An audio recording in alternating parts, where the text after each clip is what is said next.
అయ్య బాబోయ్! ఈ మనోజ్ గాని పెళ్లి కోసం నానా చాకిరీ చేయాల్సొస్తుంది. ఏంటో ఈ చాకిరీ ఇంకెన్ని రోజులుంటుందో అని చెప్పేసి ప్రభావతి కాఫీ చేసుకొని బయటికి తీసుకెళ్తుంది. వాళ్ళ అత్తయ్య టిఫిన్ చేయగానే, "అత్తయ్య కాఫీ తీసుకోండి."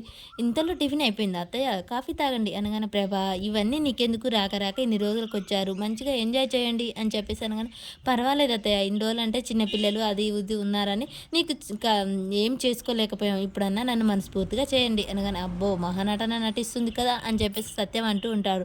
"ఏంటి?" అని ప్రభ అంటుంటది. "ఏంట్రా సత్యం ఏమంటున్నావు?" ఏం లేదమ్మా" అనగానే, "ఆయన అంతేలే అత్తయ్య నన్నెప్పుడూ ఎటకారం చేస్తూనే ఉంటాడు. ఏవండీ కాఫీ తీసుకోండి మీరు కూడా.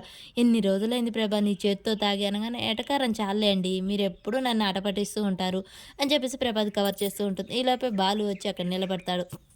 అసలేంటి మా అమ్మ షాకుల మీద షాకులు ఇస్తుంది అని ఆలోచించి, "నాన్న ఈ టాబ్లెట్ వేసుకో నాకెందుకురా బీపీ టాబ్లెట్" అనగా, "నేను అంత ఫైర్ అయ్యావు కదా అందుకనే ఇచ్చాననమాట" అని చెప్పేసి చెప్తుంటాడు. "అరే అయితమే గానీ నీ భార్యకు తగ్గిందా" అనగానే, తగ్గి జ్వరమే దడుచుకొని పోయేలా తగ్గిపోయింది" అనగానే, "అవునా ఒకసారి నీ భార్యని పిలువు" అనగానే, "ఇదిగో మీనా మీనా" అని పిలుస్తూ ఉంటాడు. మీ నోట ఈ మాట వింటుంటే నాకు చాలా హాయిగా కొత్తగా ఉందండి.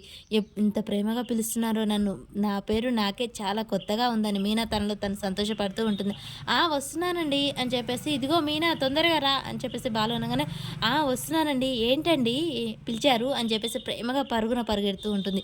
"చూసావారా బాలు మీ ఆమె ఎంత ప్రేమగా ఏవండీ అని నిన్ను పిలిచింది.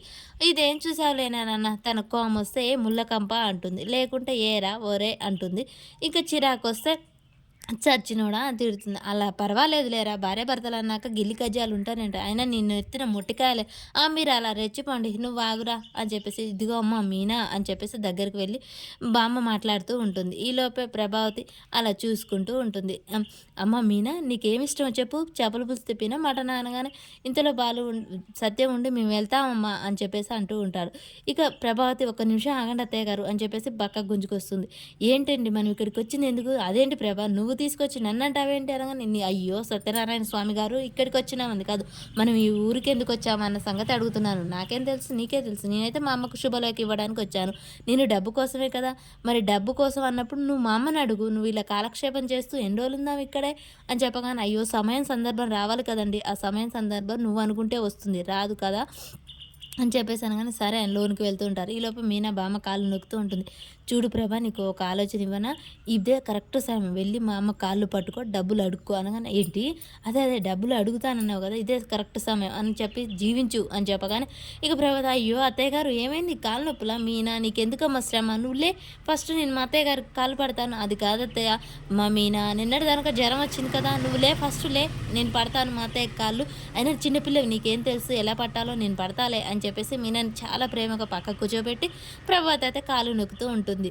బాలు ఇదంతా చూసి వామ్మో ఇది మన ఇల్లేనా మా అమ్మేనా నాన్న అసలు ఏం జరుగుతుంది ఏంటో చెప్పు నాన్న అనగానే సత్యం అలా నవ్వుతూ ఉంటాడు. అబ్బా మళ్ళీ అదే నవ్వు కృష్ణ పరమాత్మలా నువ్వు నవ్వుతున్నావు మంట అంటిస్తున్నావు కానీ నవ్వుతో కవర్ చేస్తున్నావు అసలు ఏం జరుగుతుంది మా అమ్మ ఇలా మారడానికి కారణం ఏంటో మీకు తెలుసు చెప్పు నాన్న అని బాలు అంటూ ఉంటాడు. నాకు తెలియదురా ఏమో నాకు తెలియదు అనగానే అత్తయ్య అని కాళ్ళు నొక్కుతూ ఉంటుంది ప్రభావతి. చెల్లి నా ముద్దుల తల్లి నీకు తెలుసు మన అమ్మ ఎందుకు ఇలా మారిందో చెప్తావా లేదా అనగానే, ఏమో అన్నయ్య నాకు కూడా ఏం తెలియదు అంటే మీరు మారరన్నమాట అనగానే, అత్తయ్య నేను ఒకటి అడగనా మిమ్ముల అని చెప్పేసి ప్రభావతి అంటూ ఉంటుంది.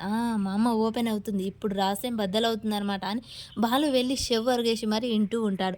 ఇక ప్రభావతి మాత్రం, అత్తయ్య నేను ఒక విషయం చెప్పాలి మళ్ళీ తర్వాత నా కోడలు నాకు చెప్పలేదని మీరు గులుగుతారు అందుకే నాకు ఆ మాట రాకూడదని నేను చెప్తున్నాను. మన ఇంటి తరపున కోడలికి బంగారం పెట్టాలి కదా! అని చెప్పేసి సాగదీస్తుంది. ఇంతలోనే బాలుకి అర్థమైతుంది. ఓహో! మా అమ్మ అందుకేనా ఎందుకొచ్చిందా అని చెప్పేసి బాలు అనుకుంటూ ఉంటాడు. ఇక రేపటి ఎపిసోడ్‌లో ఏం జరుగుతుందో తెలుసుకుందాం. అమ్మగారు పూలన్నీ తెచ్చాను. బామ్మ ఎందుకు ఇన్ని పూలు? నీకెందుకే ఈ వయసులో ఈ పూలన్నీ అని చెప్పేసి అడుగుతుంటాడు. నాకు కాదురా ఎదవ నీకే శోభన ముహూర్తం ఏర్పాటు చేశాం రాత్రికే. నువ్వు ప్రతిసారి ఇలా శోభనానికి ఏర్పాటు చేసి ఇది శోభనం రాత్రిలా లేదు కాలరాత్రిలా ఉంటుంది. ఏంట్రా నువ్వనేది? మీనాని నువ్వు ఒక భార్యగా చూడకుంటే ఎందుకుండాలి అమ్మాయి నీ దగ్గర? అమ్మాయి నీతో ఏమిటికుండాలి? అని చెప్పి ఒక ఆడపిల్ల పెళ్లి చేసుకోగానే సరిపోదురా. తన సుఖం, సంతోషం అన్నీ చూసుకోవాలి. అలా అయినప్పుడే తను భర్తగా నిన్ను అంగీకరిస్తుంది. తన భార్యగా అర్థం ఉంటుంది. తను ఒక ఆడపిల్లగా భార్యగా అయినప్పుడు తను ఒక తల్లిగా పెళ్ళం కూడా అవ్వాలి. అలా అయినప్పుడే ఇవన్నీ తనకు చెందుతాయి. అలాంటిది నువ్వు అంగీకరించకపోతే తను నీ దగ్గర ఉండదు అని చెప్తాను. మరి బాలు మీనా కోసం శోభనానికి ఒప్పుకుంటాడా? అసలేం జరుగుతుంది?